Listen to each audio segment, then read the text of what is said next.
Hello friends, आज हम लोग बात करेंगे kinetic theory of gases. It means हम कुछ गैसेस के बिहेवियर के बारे में आज हम लोग बात कर रहे हैं। तो जिसके लिए एक थ्योरी आई जिसको हम केटीजी भी बोलते हैं, काइनेटिक थ्योरी ऑफ गैसेस। आप थोड़ी देर के लिए इस थ्योरी को भूल जाइए, आप एक बेसिक कॉन्सेप्ट देखिए कि अगर सपोज कोई गैस किसी पर्टिकुलर कंटेनर में कोई गैस रखी हुई है, कोई गैस हमने इसे फिल कर रखी है कंटेनर में। तो अब ये गैस इस कंटेनर का वॉल्यूम तो ऑक्युपाइड कर लेगी। अब सपोज इसका वॉल्यूम वी है, बट अब हमें क्वेश्चन यहाँ पर ये आता है कि ये जो गैस है तो इस कंटेनर में प्रेशर कितना लगाएगी। ये प्रेशर को हमें कैलकुलेट करना है। ठीक है, तो इसके लिए काइनेटिक थ्योरी ऑफ गैसेस के कुछ एजम्पशंस हैं। वो बोलते हैं कि भाई अगर इस कंटेनर में कोई गैस है तो इस गैस में इसके मॉलिक्यूल्स हैं। तो ये मॉलिक्यूल्स बहुत ही छोटे होते हैं, टाइनी पार्टिकल्स हम बोल सकते हैं। और इन मॉलिक्यूल्स का जो शेप होता है वो मॉलिक्यूल्स का शेप होता है आइडेंटिकल। आप मान के चलिए कि इनका शेप आइडेंटिकल रहेगा, पहली चीज। या स्फेरिकल शेप में आप इसको मान सकते हैं, identical and this shape is spherical, पहली कंडीशन। द सेकेंड थिंग, यहाँ पर ये मॉलिक्यूल्स, अगर एक मॉलिक्यूल ये है दूसरा मॉलिक्यूल ये है, इन दोनों के बीच में कोई भी इंटरैक्शन फोर्स नहीं लग रहा है। तो नो इंटरैक्शन फोर्स। ओके, यहाँ पर कोई भी इंटरैक्शन फोर्स नहीं लगेगा, नाइदर इलेक्ट्रोस्टैटिक नाइदर मैग्नेटिक। ठीक है। द थर्ड थिंग, ये मॉलिक्यूल इतना हल्का है, इतना छोटा है, इतना इसका मास इतना कम है कि इसमें ग्रेविटी का इफेक्ट नहीं रहेगा। There is no gravity effect. ठीक है, जैसे mass equal to m g बोलते हैं, यहाँ पर ये चीज़ हम इसको इग्नोर करेंगे। क्लियर। तो अब ये जो पहली कंडीशन हमने बोला, ये दूसरी कंडीशन बोला, दूसरी कंडीशन में no interaction force. It means यहाँ पर पोटेंशियल एनर्जी तो रहेगी नहीं। तो टोटल की टोटल अगर मैं जो रहेगी दैट इज कॉल्ड है, मॉलिक्यूल मूव कर रहा होगा इस कंटेनर में, वो टोटल जो एनर्जी होगी वो होगी ट्रांसलेशनल काइनेटिक एनर्जी। इसकी हम बात करेंगे यहाँ पे। अगली चीज़ हमने ये चीज़ें बोली। अब ये बात कर सकते हैं कि मॉलिक्यूल यहाँ पर, उसके लिए ऐसा नहीं कि बहुत पास पास में मॉलिक्यूल है। मॉलिक्यूल अगर उसका हम साइज़ देखें उसके रिस्पेक्ट में उसका डिस्टेंस काफ़ी ज़्यादा है। मैं एक छोटा सा एग्जांपल आपको बताता हूँ। अगर मैं एक वाटर, अगर मैं 1 सेंटीमीटर क्यूब का वाटर यहाँ पर मैं लेता हूँ और इस वाटर को मैं गर्म करता हूँ और इसकी स्टीम बनाता हूँ, तो जो स्टीम बनेगी एक 1 सेंटीमीटर क्यूब वाटर का जो स्टीम बनता है 1017 सेंटीमीटर क्यूब। अब आप लगा सकते हैं कि वाटर क्या है, लिक्विड स्टेज में है, और जो ये स्टीम है वो कौन सी स्टेज में है, गैसियस स्टेज में। ओके, तो इससे हमें पता चलता है कि इन दोनों के बीच में, मॉलिक्यूल्स और मॉलिक्यूल के बीच में डिस्टेंस क्या रहेगा। अगला जिम्सन में ये जाता है कि भाई ये जो मॉलिक्यूल्स हैं, गैस के जो मॉलिक्यूल्स हैं, ये हमेशा एक स्ट्रेट लाइन मोशन ट्रेवल करेंगे। अगर एक मॉलिक्यूल दूसरे मॉलिक्यूल से टकराता है, उसके बाद भी, टकराने के बाद भी, सपोज ये मॉलिक्यूल इससे टकराया, टकराने के बाद वो सपोज इस डायरेक्शन में चले गया, तो ये स्ट्रेट लाइन मोशन रहेगा मॉलिक्यूल्स का। क्लियर। नाउ नेक्स्ट थिंग यहाँ पर क्या रहेगा, द नेक्स्ट पॉइंट ये रहेगा कि अगर मॉलिक्यूल्स मॉलिक्यूल से टकराता है, कोलाइड करता है, या ये कंटेनर की वॉल से मॉलिक्यूल टकराता है, तो इस टकराने को हम बोलते हैं कोलिजन। क्या बोलते हैं, कोलिजन। और ये जो कोलिजन रहेगा, ये कोलिजन रहेगा इलास्टिक कोलिजन। ये इलास्टिक कोलिजन क्या होता है, आप लोगों ने मैकेनिक्स में पढ़ा होगा। तो इलास्टिक कोलिजन का मतलब ये रहता है the coefficient of elasticity, coefficient of elasticity E is equal to 1। इसका मतलब क्या है कि सपोज कोई मॉलिक्यूल यहाँ पे किसी पर्टिकुलर वेलोसिटी से टकरा रहा है। ओके, मॉलिक्यूल का कुछ मास होगा और वो मॉलिक्यूल्स इस वॉल से टकराने के बाद अपनी वेलोसिटी लूज नहीं करता है, वो सपोज उसी वेलोसिटी से वापस आता है, क्योंकि the coefficient of elasticity is 1। Okay, तो हम बोल सकते हैं कि मॉलिक्यूल की वेलोसिटी में कोई चेंज नहीं होगा। तो अब यहाँ पर हम इतनी बातें क्यों कर रहे हैं, हमको मालूम है कि अगर किसी गैस को हम किसी पर्टिकुलर कंटेनर में अगर हम डालते हैं तो वो गैस उस कंटेनर का वॉल्यूम ले लेती है। इट मीन्स वॉल्यूम तो कंटेनर का मेरे को मालूम रहेगा, बट मेरे को मालूम नहीं है कि वो गैस उस पर्टिकुलर कंटेनर में क्या प्रेशर लगा रही है। तो इसी प्रेशर को कैलकुलेट करने के लिए हमने हेल्प ली काइनेटिक थ्योरी ऑफ गैसेस की। तो काइनेटिक थ्योरी ऑफ गैसेस बोलती है कि भाई यहाँ पे आप इन एजम्पशन को लेके चलें और उसके बाद आप प्रेशर क्या होता है उसको कैलकुलेट कीजिए। फिर हमने ये प्रेशर को कैलकुलेट करेंगे। फिर प्रीवियस क्लासेस में जो आपने गैसेस लॉ पढ़े हैं, क्या ये प्रेशर जो हम यहाँ से कैलकुलेट करेंगे क्या उधर पे वो सेटिस्फाई उस कंडीशंस को करता है, जैसे कि आपने बॉयल्स लॉ पढ़ा होगा, चार्ल्स लॉ पढ़ा होगा, इस टाइप के गैसेस के जो लॉस हैं उसमें क्या ये जो हम प्रेशर कैलकुलेट करेंगे वो वहाँ पर उस कंडीशंस को सेटिस्फाई करता है या नहीं, राइट। तो इसी चीज़ को हम डिस्कस आज करेंगे काइनेटिक थ्योरी ऑफ गैसेस में। तो काइनेटिक थ्योरी ऑफ गैसेस में एजम्पशंस आपने समझ लिए, तो हम अब प्रेशर कैलकुलेट करेंगे। प्रेशर हम कैसे कैलकुलेट करेंगे इस चीज़ को हम आपको बताते हैं अगली स्लाइड में, राइट। तो एजम्पशंस आपको समझ में आ गए होंगे। अब मान लीजिए कि यहाँ पे मैंने एक मैं बनाता हूँ एक, अगर आप देखें मान लीजिए तो यहाँ पे मैंने हम्म, हम्म, ये मैंने एक क्यूबिकल शेप का मैं एक कंटेनर बनाता हूँ। आप ध्यान से देखिएगा इसको।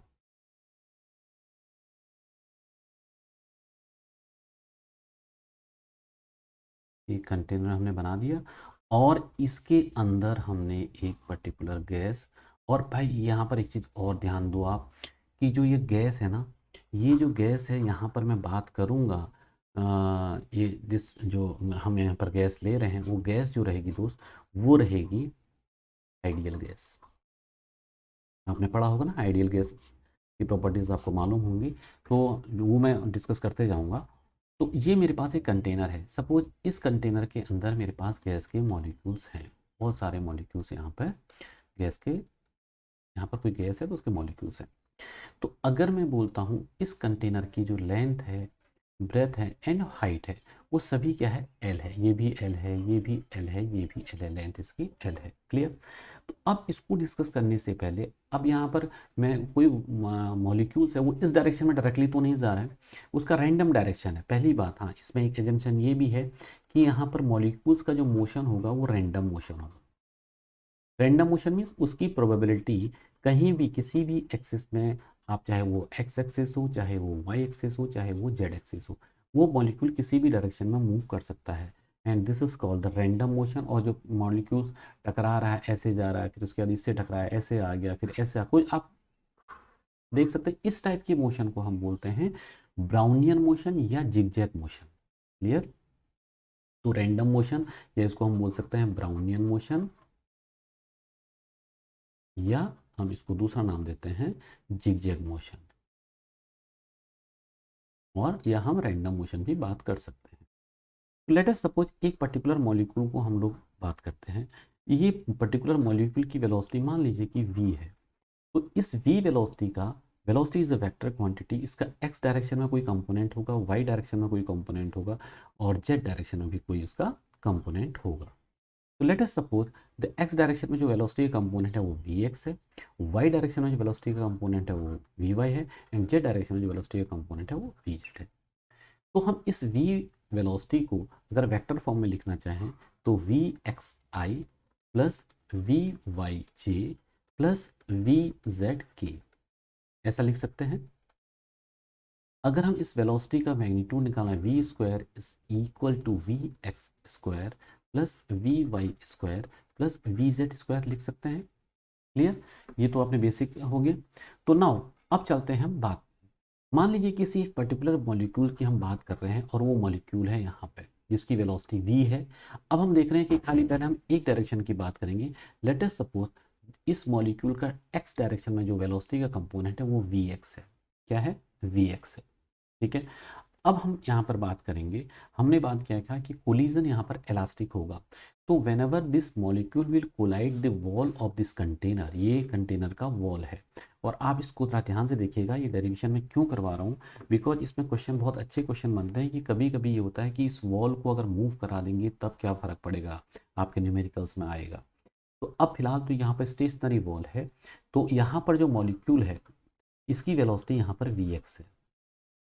Late us suppose the name of this wall is a, इस वॉल का नाम ए है।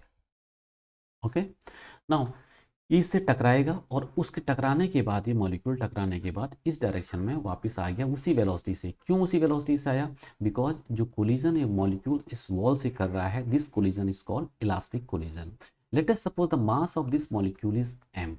तो हम बोल सकते हैं कि जब ये मॉलिक्यूल इस वॉल से टकराता है तो टकराने के बाद इसके मोमेंटम में चेंज हो रहा है। आप देख रहे हैं कि momentum is a vector quantity. तो इनिशियल मोमेंटम इस डायरेक्शन में है m into v x, and final momentum m into v x इस डायरेक्शन में हो गया। तो अब इस डायरेक्शन को अगर हम पॉजिटिव लेते हैं और इस डायरेक्शन को हम निगेटिव लेते हैं, तो इनिशियल मोमेंटम जब हम बोल सकते हैं पी आई बोल दीजिए उसको, तो mass into velocity m v x, final momentum p f final momentum बोल दिए, ये हो गया mass into velocity a, but direction इसकी अपोजिट है।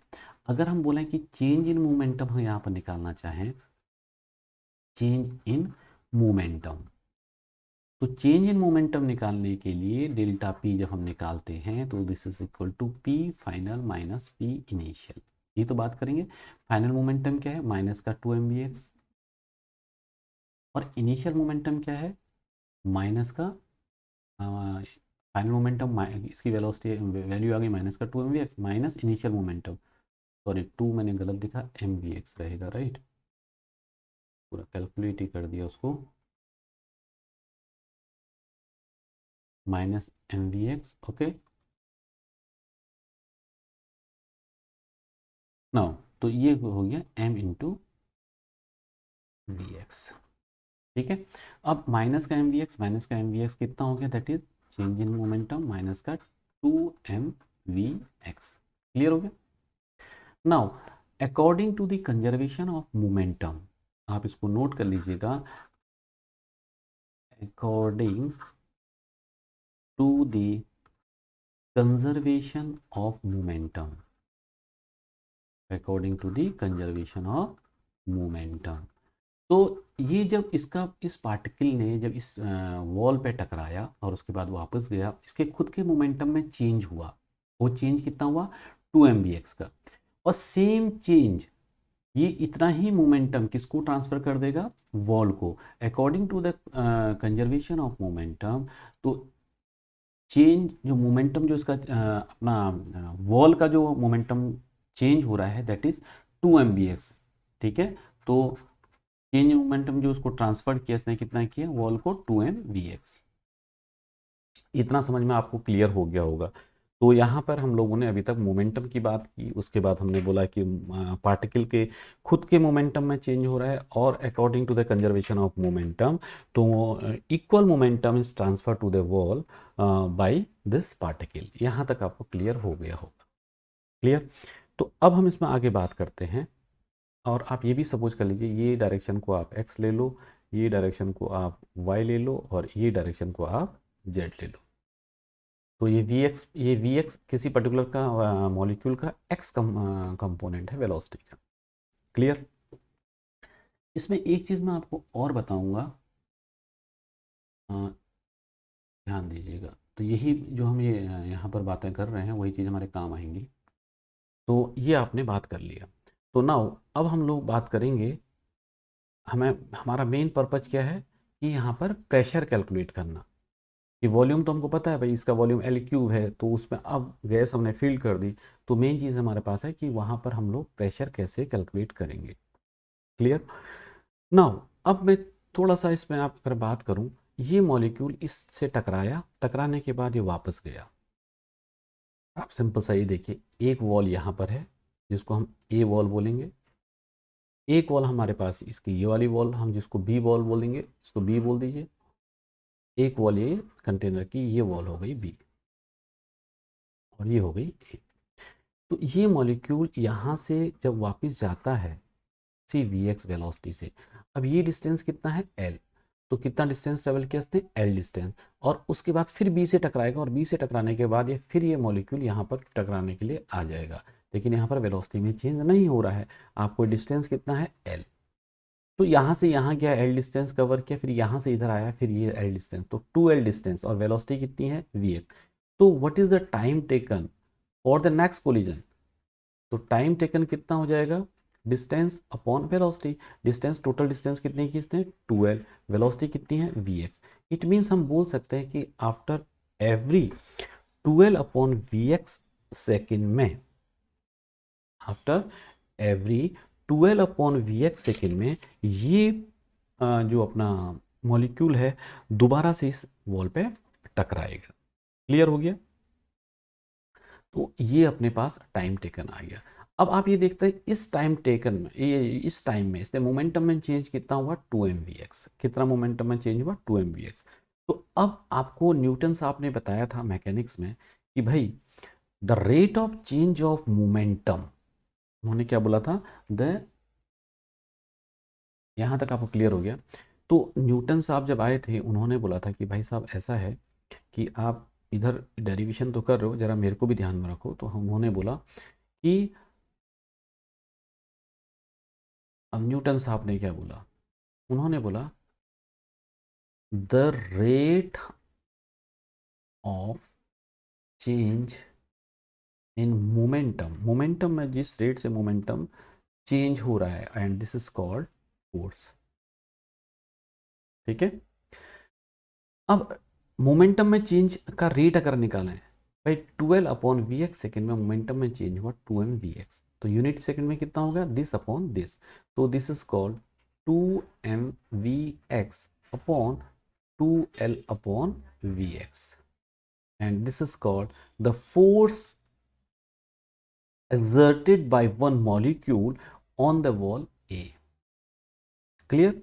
तो ये हमारे पास फोर्स। अब आपको फोर्स अगर आपको मिल जाएगा then you can calculate the pressure, और आपको ये मालूम है कि pressure is equal to force upon area. और आपको एरिया तो मालूम ही है इसका कि इसका ये L है और ये भी इसका L है। ओके, तो L इंटू एल, तो L स्क्वायर हो जाएगा। तो अब हम इसमें बात कर रहे हैं भाई, यहाँ पर हम इस गैस में तो बहुत सारे मॉलिक्यूल हैं, तो ये तो हमने खाली एक मॉलिक्यूल के बाद बात किया। तो एक molecule force on the wall due to one molecule of the gas is mvx। 2mv, 2 से 2 कैंसिल हो जाएगा। अगर इसको मैं आगे सॉल्व करूं तो 2 से 2 कैंसिल हो जाएगा, ये हो जाएगा m इंटू वी एक्स, ऊपर चलेगा vx का स्क्वायर अपॉन l। ठीक है, इसको थोड़ा सा क्लियर कर देता हूं।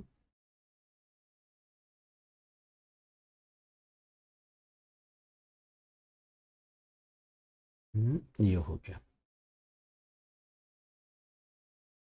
l। ठीक है, mvx स्क्वायर अपॉन l। तो द दिस इज कॉल्ड, या हम इसको बोल सकते हैं average force, average force on wall A due to one molecule. कभी इसको लोग पार्टिकल भी बोल सकते हैं, या वन मॉलिक्यूल और आप पार्टिकल भी बोल दीजिए, है ना। हम गैस में छोटे छोटे पार्टिकल्स ऐसा ही बोल सकते हैं।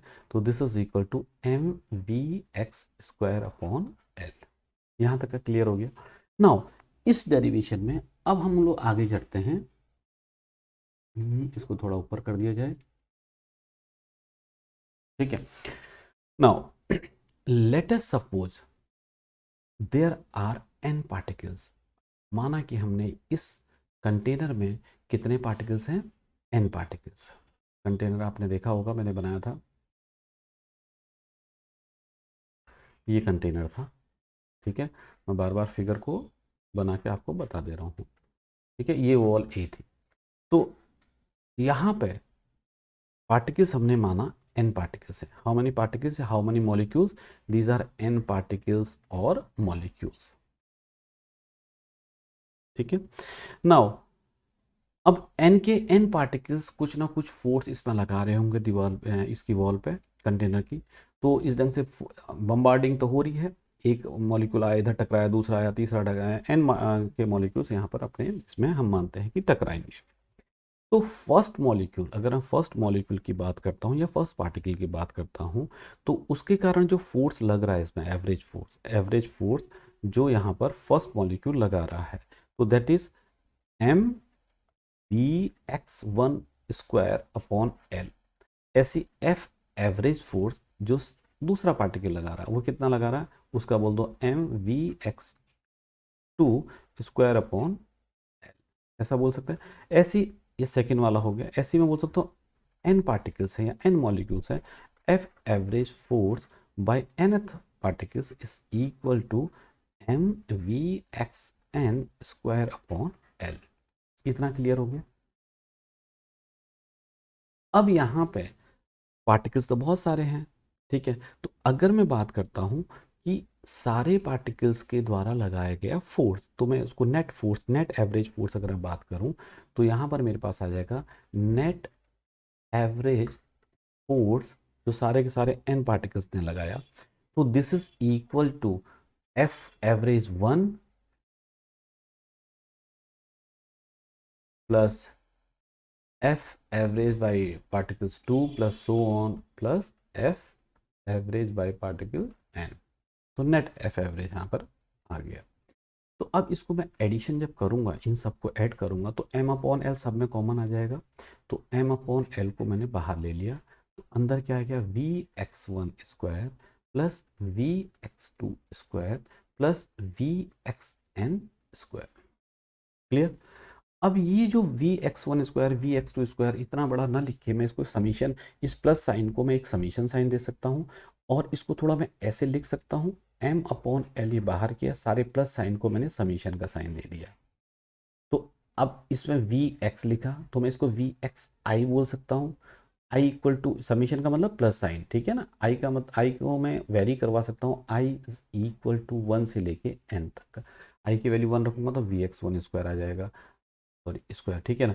2 रखूंगा तो वी एक्स टू स्क्वायर आ जाएगा, एन रखूंगा तो ये आ गया। तो this is called F average. Clear. तो यहाँ तक आपको क्लियर हो गया होगा। आगे चलते हैं इसी डेरिवेशन में। थोड़ा सा इसको ऊपर कर लिया जाए, कि मैं चाहता हूँ कि इसको क्लियर करूँ नहीं, कि आपको एक बार फिर रिवाइज करवा दूँ उसको। Now now the thing is that अब हमें निकालना है यहाँ पे, क्लियर, ये हो गया। तो हमने एफ एवरेज भाई साहब ये निकाल दिया, एम अपॉन एल। इसको थोड़ा सा मॉडिफाई और करते हैं।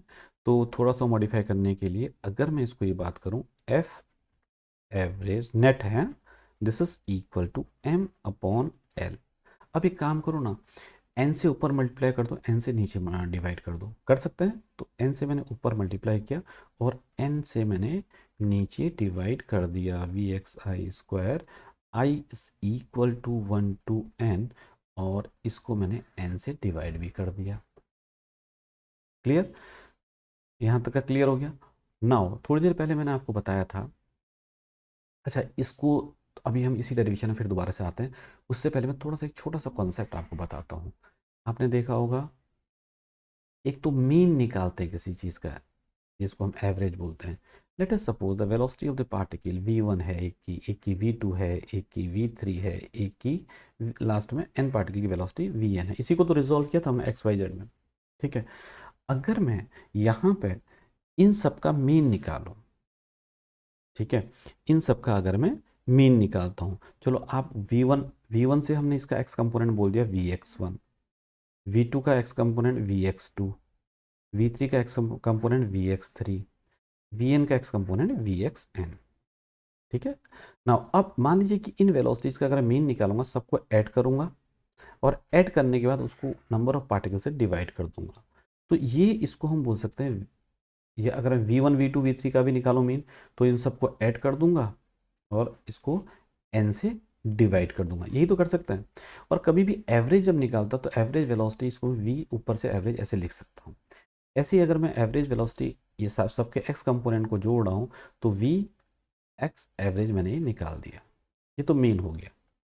अब मैंने बोला साहब ऐसा मत करो, आप जरा इनका स्क्वायर करके मीन निकालो।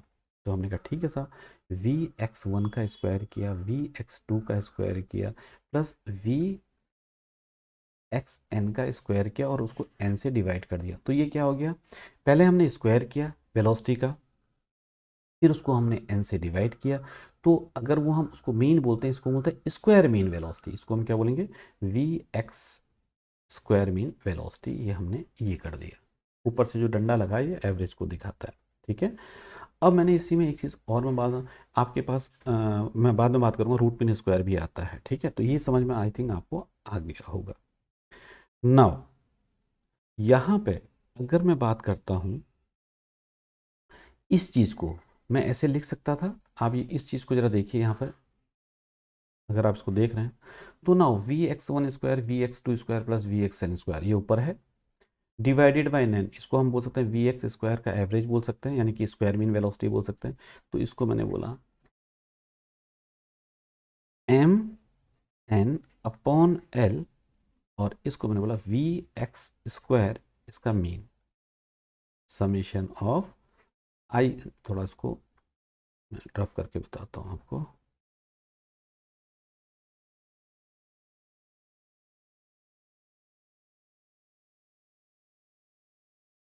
ये समेशन जो हमने किया, सॉरी फिर मेरे को रफ करना पड़ेगा। तो अब इस टर्म को जो हमने टर्म लिखा है, अगर आप देखेंगे ये जो टर्म है, ये टर्म और इस टर्म में आपको अंतर लग रहा है, नहीं लग रहा होगा। तो इसको हम बोल सकते हैं वी एक्स आई, आई भी बोलने का जरूरत नहीं है, तो वी एक्स स्क्वायर, और उसका हम इसको एवरेज बोल सकते हैं। हम्म, इसको हम बोल सकते हैं वी एक्स स्क्वायर, इसका एवरेज। तो ये एफ एवरेज यहाँ पर आ गया। यहाँ पर आई थिंक मेरे अनुमान से आपको समझ में इतना तो आ गया होगा। नाउ इसमें अगली चीज़, यहाँ पर हमने यहाँ फोर्स एवरेज निकाल दिया। अब आप बोलेंगे फोर्स एवरेज निकाल दिया, प्रेशर निकालो, अभी निकालते हैं प्रेशर भी। बट आप ये देख रहे हैं this is the v x square. तो मैंने पार्टिकल का जो वेलोसिटी है वो तो तीनों डायरेक्शन में भैया, ये पार्टिकल वी वेलोसिटी से जा रहा है, we x v y and v z, ये तीनों डायरेक्शन में है। तो अब यहाँ पर मैंने को पता है ये जो पार्टिकल है, गैस का जो पार्टिकल है वो रैंडम मोशन कर रहा है। तो रैंडम मोशन कर रहा है तो उसकी प्रोबेबिलिटी हर डायरेक्शन में जाने की है, तो हम बोल सकते हैं कि इक्वल प्रोबेबिलिटी है। ठीक है, तो हम बात करेंगे, तो इट मीन्स v, अगर रैंडम मोशन हो रहा है, ये तो ऊपर गया, इसको आप भूल जाइए। अगर मैं बोलता हूँ पार्टिकल, यहाँ पर हमने शुरू में बोला था रैंडम मोशन कर रहा है, तो पार्टिकल अगर रैंडम मोशन कर रहा है तो इट मीन्स इसका velocity v x square plus v, sorry v x square is equal to v y square equal to v z square, ये सब इक्वल रहेंगे।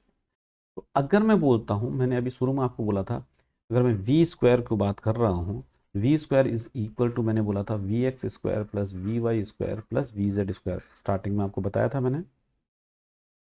तो अगर मैं वी एक्स स्क्वायर, इसको वी वाई कोई वी एक्स स्क्वायर लिख दूँ, वी जेड कोई वी एक्स स्क्वायर लिख दूँ, तो मेरे पास ये क्या आ जाएगा, तो v square is equal to 3 times v x square. Okay, तो अब यहाँ पे अगर मैं वी एक्स स्क्वायर को बोल रहा हूँ 3 टाइम्स, सॉरी वी स्क्वायर को बोल रहा हूँ 3 टाइम्स वी एक्स स्क्वायर, तो यहाँ पर वी स्क्वायर को मैं बोल सकता हूँ, अगर मैं वी स्क्वायर निकालना चाहूँ, सॉरी वी एक्स स्क्वायर बोलूँ, तो वी एक्स स्क्वायर को मैं बोल सकता हूँ 1/3 वी स्क्वायर। क्लियर? तो यही चीज़ अगर हम बात यहाँ पर बात करेंगे इसको, तो एफ एवरेज हम अगर निकालेंगे तो this is equal to 1/3 mn upon l. 1/3 हमने ये वाला ले लिया, वी एक्स स्क्वायर की जगह हमने यहाँ पर लिया वी स्क्वायर। क्लियर? नाउ इस पे हम लोग बात करते हैं, तो F average 1/3 mn upon L V square, यहाँ तक हम इसमें पहुँच गए।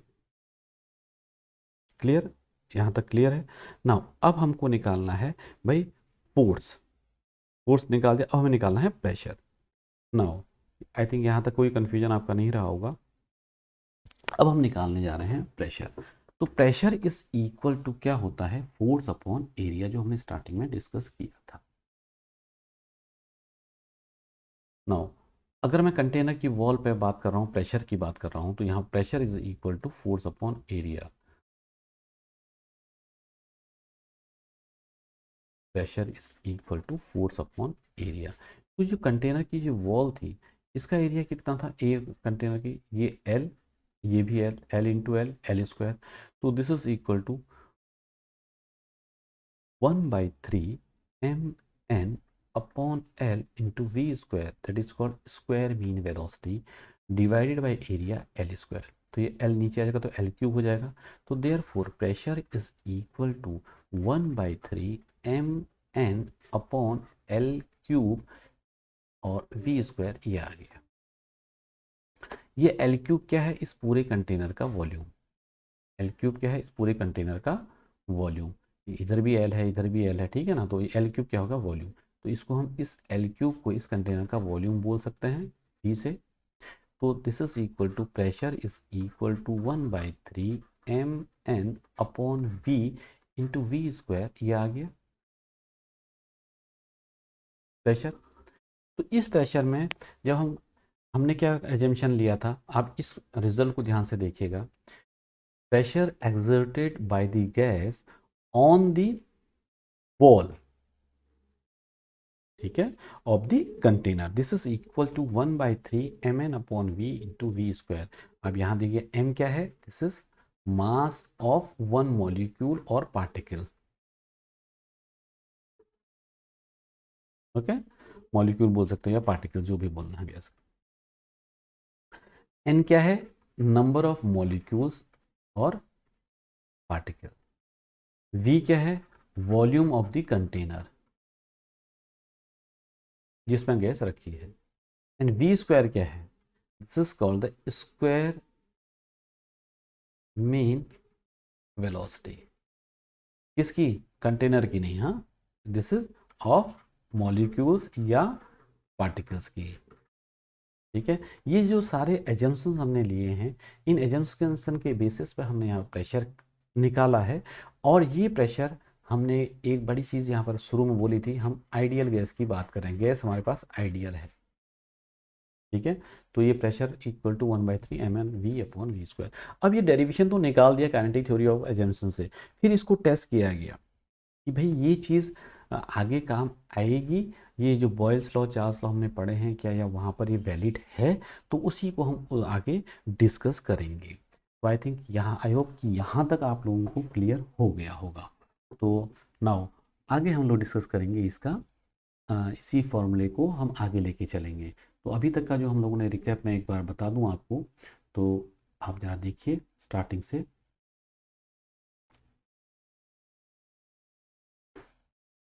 तो हमने स्टार्टिंग में हमने अपना जो लेक्चर है वो यहाँ से स्टार्ट किया था। हमने बोला था कि भाई इसमें एक कंटेनर है जिसमें का वॉल्यूम वी है, और वो कंटेनर हमने लिया, there are some assumption, molecules identical होने चाहिए, स्पेरिकल शेप में होने चाहिए, नो इंटरेक्शन फोर्स नहीं है, तो यहाँ पर जो भी एनर्जी होगी that is translation kinetic energy है, there is no gravity effect on the molecule. और फिर मैंने आपको ये भी बताया था कि इनका स्पेस काफ़ी ज़्यादा होता है। अगर मैं बोलूँ मैक्सिमम चीज़ें एम्प्टी खाली दिखेंगी आपको, मॉलिक्यूल इधर से उधर बहुत दूर दूर पर घूमते रहते हैं। और कोलिजन जो इन दोनों के बीच में होता है, मॉलिक्यूल्स के बीच में, मॉलिक्यूल्स और वॉल के बीच में, this collision is called elastic collision, the coefficient of elasticity is 1, ठीक है। अभी इसको हम और आगे लेके चलते हैं। फिर हमने बोला था गैस, हम यहाँ पर आइडियल गैस ले रहे हैं, कंटेनर मैंने ये लिया था, रैंडम मोशन की हमने बात की थी, ब्राउनियन और जिगजैग मोशन इसको नया नाम देते हैं। इस मॉलिक्यूल्स को हमने बताया था कि इसकी वेलोसिटी अगर v है, किसी पर्टिकुलर मॉलिक्यूल के बारे में, उसकी वेलोसिटी को हमने रिजॉल्व किया था in all the direction. Initial momentum निकालता, फाइनल मोमेंटम निकालता, this is the molecules momentum, molecule के खुद के मोमेंटम में चेंज हुआ इतना according to the conservation of the momentum, this momentum will be transfer to the wall of the container.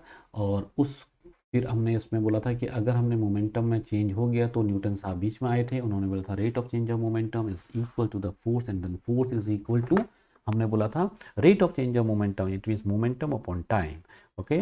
तो 2mvx upon 2l upon vx, mvx square upon l क्या था, हमने कहा फोर्स तो मिल गया, हम प्रेशर निकाल लेंगे फोर्स अपॉन एरिया से। तो average force on the wall A due to one molecule, हमने बोला था mvx square upon l। Now we have consider that there are n particles और मॉलिक्यूल, फर्स्ट पार्टिकल के कारण जो फोर्स लग रहा था दैट इज एफ एवरेज 1, हमने बोला था this is mvx1 square upon L. ऐसे ही हमने दूसरे से बोला, तीसरे से बोला, सारा का एवरेज जोड़ा, फिर समीशन साइन हमने आपको समझाया था। यहाँ पर एक मीन निकालना होता है, एक स्क्वायर मीन हमने बताया था आपको कैसे होता है। तो और एक चीज़ ध्यान रखना है कि यहाँ पर आप इसमें हमने बोला था द मोशन जो अपना है, the motion is a random motion, है ना। रैंडम मोशन में आप ये ध्यान दीजिएगा, मैंने पर मोशन इज़ अ रैंडम, तो उसका पॉसिबिलिटी हर डायरेक्शन में जाने का है। तो इसलिए हमने बोला था v x square is equal to v y square equal to v z square, ठीक है। तो फिर हमने इसको यहाँ पर अब बात किया था, तो वी एक्स स्क्वायर हमने ये 1/3 mn, अब ये आपको क्लियर होगा। यहाँ से हमने बोला था v square is equal to 3vx², तो vx² की वैल्यू हमने यहाँ पर पुट कर दी थी, तो हमारे पास ये डेरिवेशन आया था। देन फोर्स एवरेज हमने सारे एन पार्टिकल्स का निकाला था, तो फोर्स अपॉन एरिया हमने ये चीज़ को बताई, this is the force and this is the area of this wall. और आगे फिर हमने बोला था कि एल, ये एल नीचे आ गया, एल क्यूब हो गया, इसको हमने वॉल्यूम बोला था, और इसमें आपका जो जो एजम्पशन है फाइनल रिजल्ट हमारे पास ये आ गया। तो this is the kinetic theory of gases, जिसके कारण हमने प्रेशर निकालना शुरू किया।